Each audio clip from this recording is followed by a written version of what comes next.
I'm out here today, and like a lot of you, you're probably starting to get excited about the growing season because, this stuff ain't gonna last forever. It's the middle of January. A lot of folks are starting to think about starting seeds, which means places like Costco are starting to pump out their greenhouses. The one at Costco is pretty epic. There's been a lot of people talking about it online, but I had one question. Is it really worth the money? Let's see what I found out. Real quick overview of exactly what this thing is. You're looking at about $1,350 for a 7-foot by 8-foot greenhouse. It has shelves on two sides, a floor vent down in the bottom, which is a really nice feature because that lets the cooler air from the outside in, which is then able to outgas through the automatic roof vent on the surface. This particular floor model does not have the automatic roof vent showing. They didn't install it, but you can see on the price tag that it is included as part of the kit. This is double walled sheeting. Here's the thing about this sheeting. Go price it at Home Depot, because I'm telling you right now, that sheeting is like almost $100 a sheet for a 4x8 sheet. So just go around the room. So there's 100, 200, 300, 400, and the roof. There's maybe, I have to measure it. You're talking close to $500 just in this good polycarbonate sheeting, because that's how expensive it is. I'll try to find a link to Home Depot so you can see that I'm not full of beans. And then you're gonna have tons of waste when you cut it. You got a screen door closure mechanism on the front door thing. So like a screen door on a house, it's going to automatically close behind you when you're going in and out, which will be really nice to keep the warm air trapped inside of there when you need it. But also you'll have the option, of course, of wedging that thing open and allowing air to vent out when it's super hot inside of that space. I think personally, this is a great shed for seed starting. They've got a nice low wood wall around the base, which is saving some cost because that polycarbonate is so expensive. Plus it makes a nice spot under the shelves for you to be able to store materials and things that you might need for seed starting and potting and all sorts of stuff. High hooks for hanging pots. This thing's pretty legit. If you're in the mood for a greenhouse, I'd seriously consider this one at Costco.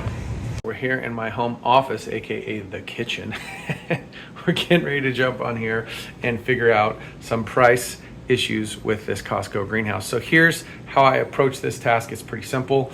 I went to the Home Depot website and I just started looking for the cost of different materials. We're functioning on the notion that we're going to build this entire thing out of 2x4 lumber and cedar fence pickets, which is not maybe the best comparison, but I think it will work for the task at hand and at least give us something that would be similar to the Costco thing.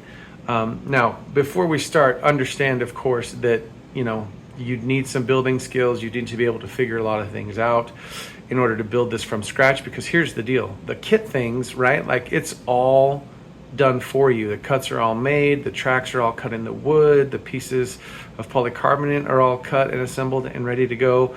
Like, it's kind of like a Lego set. Like, you just put stuff together, right? This will not be that, because you'll have to be able to come up with some blueprints, kind of figure things out on your own if you wanted to try to build this yourself.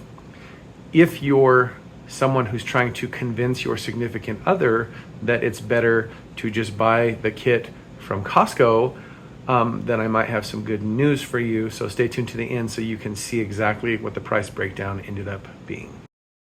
All right, now let's start talking about our materials list if we were going to try to build this ourselves. Now these are really rough numbers. I obviously don't have any blueprints, but these are just glancing at my images, what I came up with. I think you're going to need about 50 2x4 8-footers if you want to build this thing out of 2x4 lumber. For the base walls, I'm going to go ahead and use cedar fence pickets. In my estimations, it would probably be even more if you use tongue and groove type wood. I don't know if that's what they use. I didn't look that close at it. I'm just trying to close the bottom of that wall with something, so we're going with cedar. Polycarbonate sheeting, as we've already talked about, is the most expensive piece. I was kind of off on my count. I looked at it a little bit more closely in the images. I think you're going to need about 7 sheets of that, which is going to be a significant cost in this whole thing, as you can tell. Door hinges and hinges for the roof vents. You've got eye bolts. These things are all not that expensive, but they start to add up quickly. There's a special type of screw that you need for attaching that polycarbonate. It's got like a rubber gasket washer on it to keep it from leaking. So we've got some of those. I've got some track covers in to cover up the ends of those poly sheetings after you cut them, because that's going to keep out insects and debris and stuff like that. I went ahead with wood shelf brackets. Of course, you could save some money and make them out of 2x4s or something like that. But if you want them to look nice like the kit, then you're going to need the wood shelf brackets. And I went with a really nice vent that you can see in this image where we've got good screen cover on it so we can prevent any sort of insects entering into that space. Home Depot does carry the auto exhaust arm, so that's available for about $70. You've got a gate latch, screen door arm closure so that we can have the thing closed behind us and be able to open it, etc. And then just random screws. That number actually might be a little bit low so that we can, attach the board, screw everything together. As you can see on the zoomed out Google Sheet form here, by the time you add all of that up, get the right quantities, you're looking at just over $1,300. I'm sure some of my numbers are pretty rough and loose, and you could make the arguments that my estimates might be wrong, but the bottom line here is that the price of that unit, pre-cut, ready to assemble, all you have to do is screw it together and erect it. No tools required other than, I'm assuming, a basic screw gun. Like, you're not gonna have to cut anything or do any crazy stuff like that.